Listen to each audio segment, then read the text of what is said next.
حضور فرماتے ہیں یوضع للانبیاء منابر من ذہب، قیامت کا دن ہوگا سارے نبیوں کے لیے سونے کے ممبر بچھائے جائیں گے، یجلسون علیہا، سارے نبی اپنے اپنے ممبروں پہ بیٹھ جائیں گے، آدم علیہ السلام سے لے کر جناب عیسیٰ علیہ السلام تک سارے نبی اپنے ممبروں پہ بیٹھے ہوں گے، لا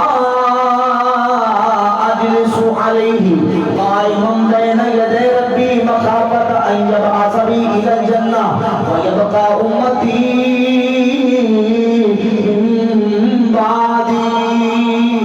میرے کریم آقا علیہ الصلوۃ والسلام فرماتے ہیں سارے نبی اپنے ممبروں پہ بیٹھے ہوں گے، پر میں میدان محشر میں اپنے ممبر پہ نہیں بیٹھوں گا، اللہ کی بارگاہ میں کھڑا رہوں گا، اس خوف کی وجہ سے کہیں اللہ مجھے جنت میں بھیج کے میری امت کو پیچھے نہ چھوڑ دے، میں کھڑا رہوں گا۔ رب کریم فرمائے گا ماذا تريد ان اصنع بامتك، حبیب پیارے کیا چاہتے ہو آج آپ کی امت کے بارے میں کیا فیصلہ کروں؟ اللہ کے محبوب عرض کریں گے رب اجل حسابہم، یا اللہ یہ 50,000 سال کا اتنا لمبا دن میری امت پہ بڑا مشکل ہے، یا اللہ میری امت کا حساب جلدی جلدی فرما۔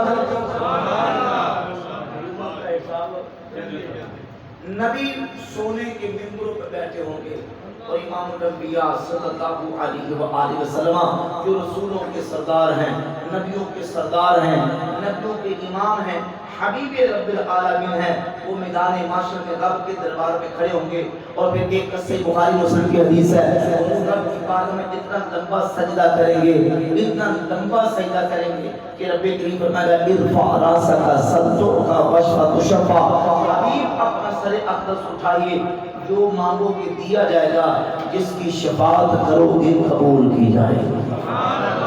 اب سوال یہ ہے کہ حضور یہ کس کے لیے کریں گے؟ توجہ کیجیے، اتنا لمبا سجدہ اور رب کے دربار میں جب نبی سونے کے ممبروں میں بیٹھے ہوں گے، حضور کیوں کھڑے ہوں گے؟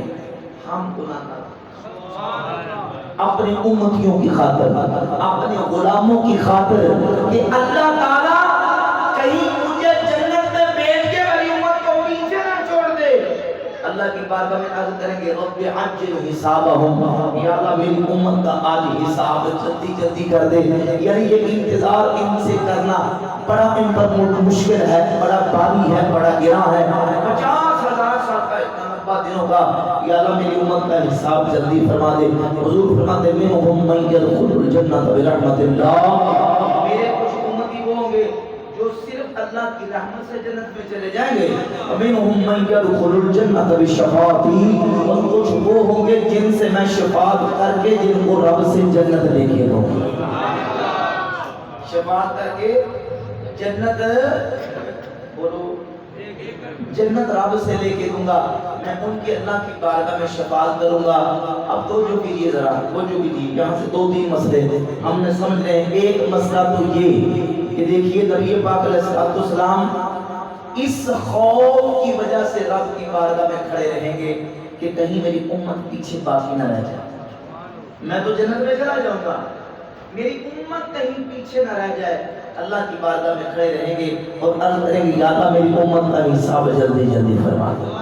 اتنی شفقتیں، اتنی مہربانیاں، اور حضور اپنی امت پر اتنا حریص ہے، رؤوف الرحیم ہے کہ ماں باپ اتنی پرواہ قیامت کے دن اپنی اولاد کی نہیں کریں گے، اولاد اپنے ماں باپ کی پرواہ اتنی نہیں کرے گی جہاں حضور اپنی امت کو یاد فرما رہے ہیں۔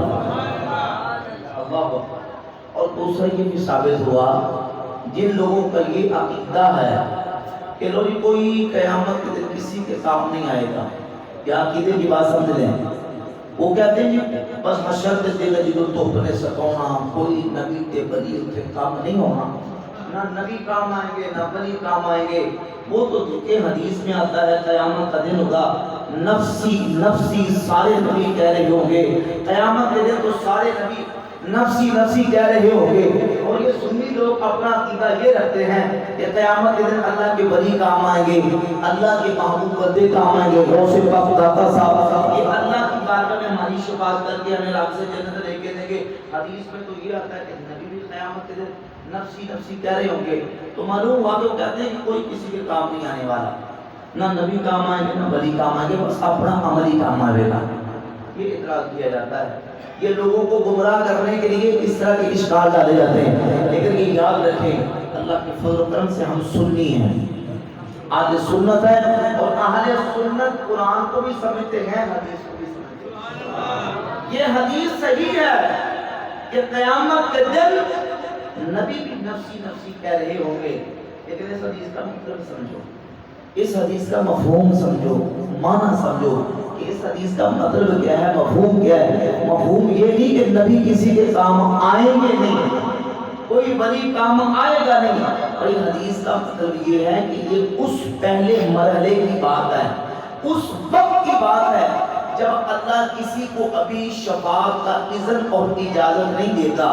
ابھی حضور کی ذات اقدس پر شفاعت کا دروازہ کھلا نہیں ہوگا, حضور ابھی شفاعت کی ابتدا نہیں کریں گے, تو ابھی تک کسی کو اجازت نہیں ملے گی. اور جب نبی پاک علیہ الصلوۃ کی ذات اقدس شفاعت کریں گے, شفاعت کا دروازہ حضور کی ذات اقدس پر کھلے گا. صحیح بخاری کی 7439 نمبر حدیث ہے, میرے آقا فرماتے ہیں فیشفع النبیون, پھر اللہ کے نبی بھی شفاعت کریں گے, پھر شہید بھی شفاعت کریں گے, پھر فرشتے بھی شفاعت کریں گے, والمؤمنون اور ایمان والے بھی شفاعت کریں گے. یہ سارے کریں گے. اور کب کریں گے؟ جب حضور کی ذات اقدس پر شفاعت کا دروازہ کھلے. ابتدا اللہ اپنے محبوب سے کروائے. جنت کا دروازہ سب سے پہلے ہمارے آقا کی ذات اقدس کے لیے کھلے گا. شفاعت کا دروازہ سب سے پہلے حضور کی ذات اقدس کے لیے کھلے گا. اور جب میرے آقا کریم علیہ السلام کی ذات اقدس کی شفاعت کا دروازہ کھلے گا, پھر اللہ نبیوں کو اذن بھی دے گا, فرشتوں, شہیدوں, ایمان والوں کو. اور سنیے سنیے سنیے توجہ کریں, پھر وہ ایمان والے, اللہ کے ولی, اللہ کے نیک بندے گناہگاروں کی اس طرح شفاعت کریں گے. اسی صحیح بخاری کی 7439 نمبر اور سنن نسائی کی 5013 نمبر حدیث کے اندر موجود ہے.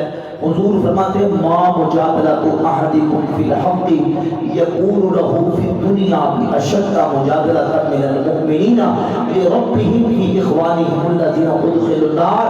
یہ ایمان والے مومن اللہ کے ولی اللہ کی بارگاہ میں اس طرح اپنے گناہگار بھائیوں کی شفاعت کریں گے. اللہ کی بارگاہ میں شفاعت کس طرح کریں گے؟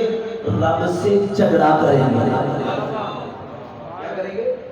میرا آقا فرماتے ہیں تم دنیا کے معاملات کے اندر جس طرح ایک دوسرے سے جھگڑا کرتے ہو, اشد مجادلۃ من المؤمنین لربهم, وہ ایمان والوں کی اس سے زیادہ سخت جھگڑا رب سے کریں گے اور کہیں گے یا اللہ یہ ہمارے بھائی تھے, تو نے ان کو جہنم میں داخل کر دیا.